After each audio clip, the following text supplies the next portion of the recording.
आज आप देखने वाले एक शॉर्ट मूवी जिसमें हम देखेंगे तीन दोस्तों को जो अलग ग्रुप से आते हैं। राफ्टिंग करने के लिए एक तेज बहाव वाली नदी को चुनते हैं, लेकिन अचानक तेज बहाव के कारण इनकी बोट पलट जाती है। तीनों नदी के बीच में फंस जाते हैं। नदी में मौजूद है कुछ भयंकर बड़े डरावने जानवर। तो कैसे ये तीन दोस्त हमारा डर्मेस्टिडे फैमिली का बीटल और कोलम्बोला ग्रुप के धब्बेदार और स्नो वाइट, क्या कालू इनको बचा पाएगा? क्या ये तीनों वापस सूखी जमीन पर आ पाएंगे? क्या अपनी जिंदगी की सबसे बड़ी चुनौती से ये पार हो पाएंगे? यह है इनकी दोस्ती की सच्ची परीक्षा। क्या इस स्टोरी में भी कोई हैप्पी एंडिंग लिखी है?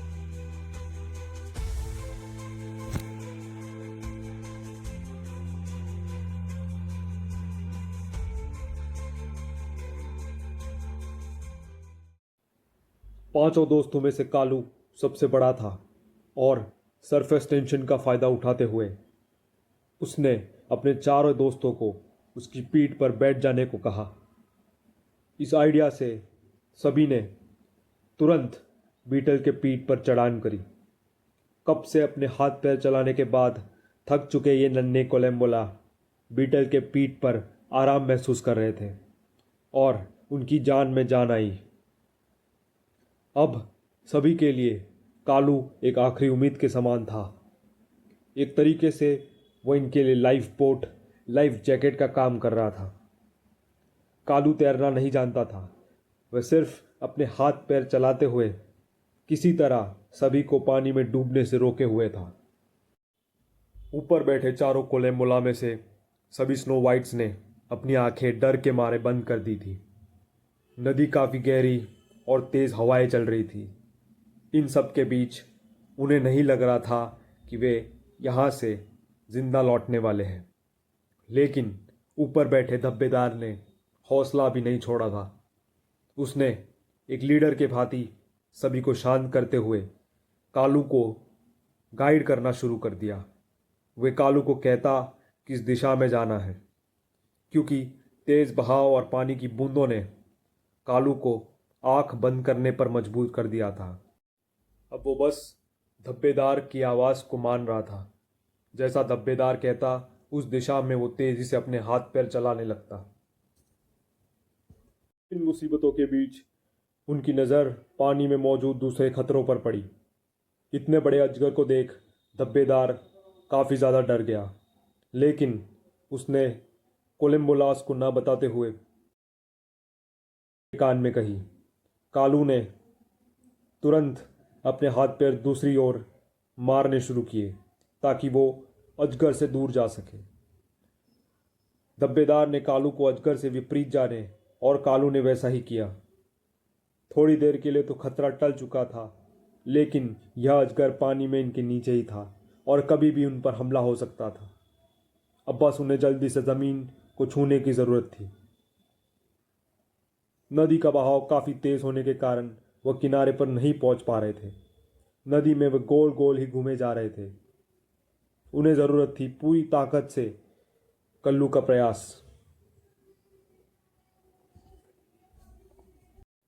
अब जैसे जैसे समय बीत रहा था, कालू अपने दोस्तों के बोझ और पानी की मार से काफ़ी ज़्यादा थक चुका था। अथक प्रयासों के बावजूद उनको सफलता प्राप्त नहीं हो पा रही थी। वे निराश होकर हार मान चुके थे। उन्होंने भगवान से प्रार्थना की और अब उनको बचाने में भगवान का ही हाथ होगा, ऐसा वे मान बैठे थे। और तभी उनकी मदद के लिए हैंड ऑफ गॉड आया।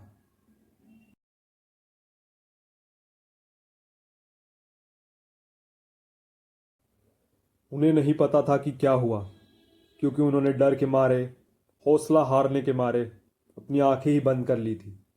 वे सिर्फ ईश्वर को याद कर रहे थे। लेकिन जब उन्होंने आंखें खोली तो उन्हें विश्वास नहीं हुआ। वे पानी के बाहर थे, जमीन पर। धरती पर पहुंचते ही अभी भी वे डर के मारे कांप रहे थे। कोलम्बोलास अभी भी पीटर की पीठ पर से नीचे उतरना नहीं चाहते थे, लेकिन समय के साथ उन्हें विश्वास हो गया कि वे अब सुरक्षित हैं और एक एक कर नन्हे कोलंबोलास पीठ पर से नीचे उतरे।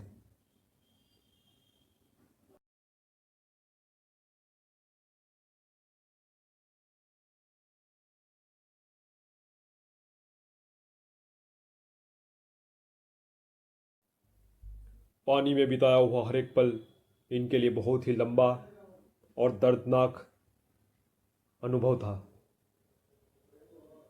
विश्वास हारने के बावजूद ये अपने प्रियजनों से मिल पा रहे थे और इसके लिए वे ऊपर वाले के आभारी थे। कोलंबोलास के प्रियजन पहले से ही किनारे पर मौजूद थे। उन्हें भी विश्वास नहीं था कि ये जिंदा लौटेंगे और इन्हें जिंदा देखकर उनकी खुशी का कोई ठिकाना नहीं था। एक दूसरे को मिलने के बाद कोलंबोलास अपने घर की ओर चल पड़े।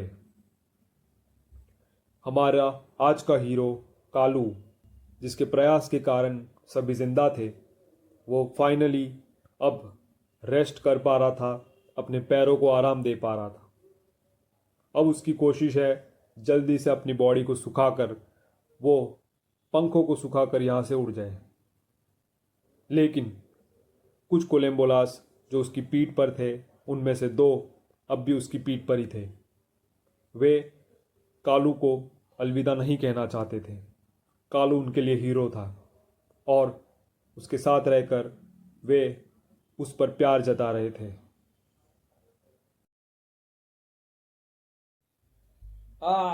Well, that was it, curious minds.